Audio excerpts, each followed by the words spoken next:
Lazaro, a horror novel by Mr. R.J. Nuevas, Episode 2. Ang nakaraan. Sa pilot episode, nalaman nating sa ancestral house daw ni na Jake sila maninirahan pagkatapos silang ikasal ng pangunahing tauhan sa ating kwento. Kaya naman namasyal sila doon ni Jake. At bilang future first lady ng tahanan, ipinakilala siya ng katiwalang si Manang Lydia maging sa mga namatay na kaanak ni Jake na nasa painting at pawang nakasabit sa dingding. Masashocked siya nang makita doon ang lalaking tinawag ni Manang Lydia na Senyorito Lazaro. Ito ang lalaking nakatitig sa kanya sa itaas ng bintana ng lumang bahay pagdating nila noon ni Jake. Kabanata 2, Lazaro, ang lalaki sa inidoro.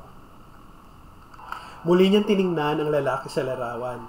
Siya nga, Manang Lydia, siya yung lalaking nakita ko kanina sa bintana, kaninang kadarating pa lang namin ni Jake.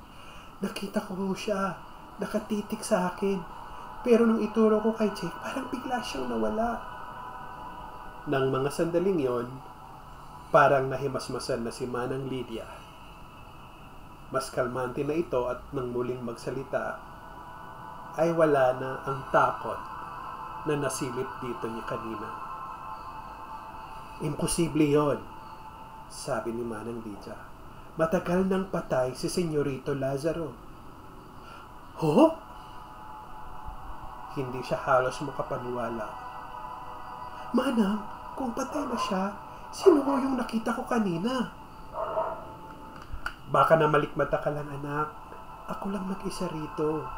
At nung dumating kayo kanina, nasa kusina ako, nagluluto. Pero sa nakitang reaksyon niya, halatang hindi naniwala. Muling nagsalita si Manang Lydia. Anak, maniwala ka. Maniwala ka sa akin. Hindi na siya kumibo. Ayaw na niyang makipagtalo. Dahil kapag ipinagpilitan niyang nakita niya talaga si Lazaro kanina, isa lang ang ibig sabihin noon. Multo ang nakita niya. Multo ng tinatawag ni Manang Lydia na Senyorito Lazaro. Ano nga ba yung ikinamatay ng Uncle Lazaro mo? Tanong niya kay Jake habang naglilibot sila sa bakuran ng ancestral house pagkatapos nilang magpahinga.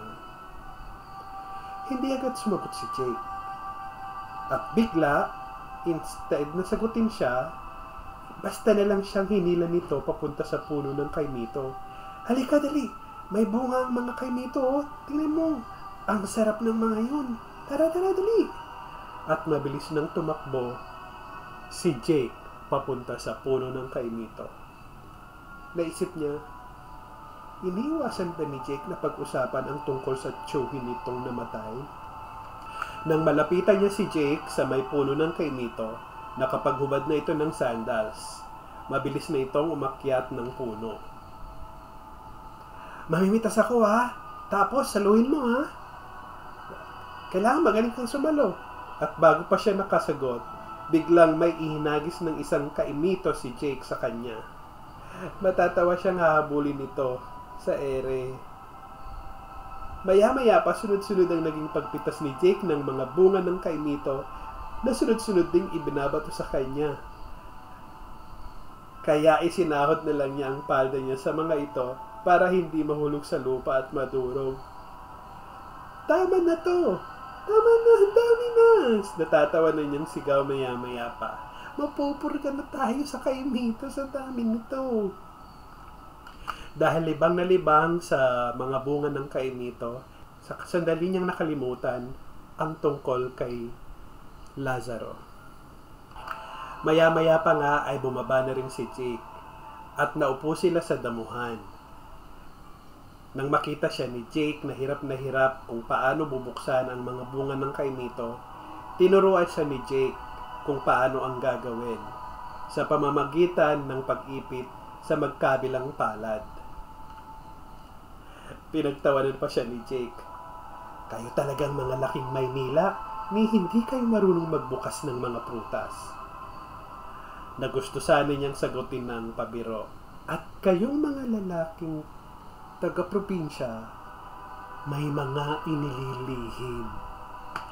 Oo, hindi talaga siya nalibang ng pagpipitas nila ng bunga ng kainito. Hindi nawala ng lubusan sa isip niya yung topic na kinukulit niya kanina kay Jake. So, ano nga ba yung kinamatay ng Uncle Lazaro mo? Tanong niya ulit. Pero hindi na naman siya sinagot ni Jake. Well, kung ayaw mo ikwento, okay lang din naman. Pinatay siya. Biglang sagot ni Jake. Na ikinagulat din niya. Nino? Panibagong katahimikan. Bakit siya pinatay?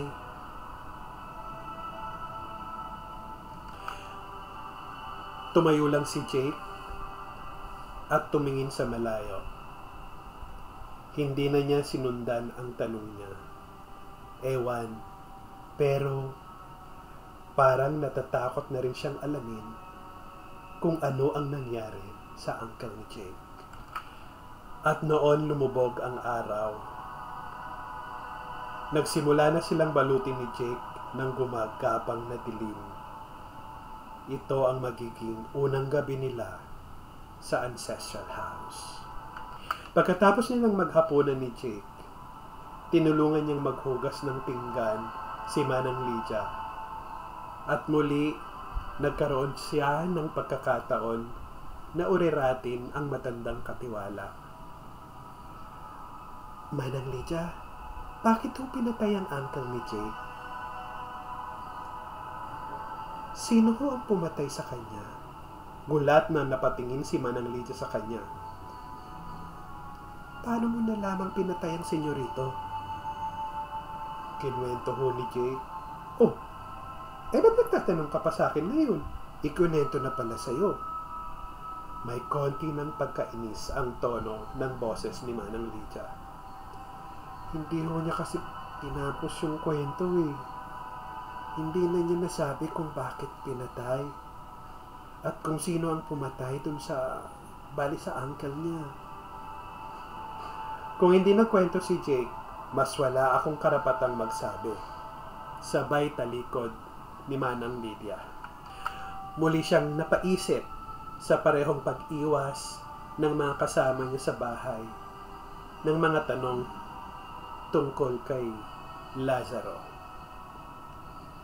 At noon niya na-realize, mag-isa lang pala siyang nakatayo sa kusina. At noon biglang umihip ang malakas na hangin. Gumapang sa katawan niya. Malamig ang hangin yon. At kahit ayaw niya, tumayo ang mga balahibo niya. Nagmamadali na siyang lumabas ng kusina. Sa pagpasok niya ng kwarto, ang unang nahagip ng tingin niya ay ang family portrait ng pamilya ni Jake. Nakangiti lahat ang mga naroon. Pwera lang sa uncle ni Jake. Pero kahit hindi nakangiti, ang mga mata ng Lazaro ang parang, paano ba i-describe yun? Ang parang buhay na buhay. Yung tipong kahit saan ka pumunta ay parang sinusundan ka ng tingin. Parang yung picture ni Jesus Christ. Pero ito, may kilabot na dala ang tingin na yon. Kinabahan siya. Nagpunta siya ng comfort room para magsipilyo at para tumakas sa nakakapasong tingin ni Uncle Lazaro mula sa portrait. Nag-toothbrush siya, nag-floss, at habang ginagawa niya ang mga dapat niyang gawin, panay ang tingin niya sa salamin. Niisip niya na baka pagyuko niya at pagangat niya ng mukha ay may tao na bigla sa likod niya. Tulad ng madalas niyang napapanood sa mga horror movies. Pero hindi naman nangyari. Natawa siya. Pinagalitan niya ang sarili niya. Para kang tanga. Sambit niya sa sarili. Napapraning ka na sa kaisip mo kung ano-ano. Pagkatapos magsipilyo, nagpunta siya sa toilet para umihi. Ibinaba niya ang panty niya. Pero sa kalagitnaan ng pag-ihi niya, bigla siyang may naramdamang kakaiba. At napatili siya. Na-realize niya, may kamay na humawak sa puwet niya. Ano nga ba si Lazaro?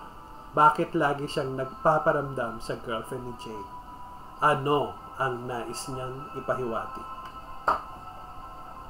Subaybayan mamaya ang karugtong.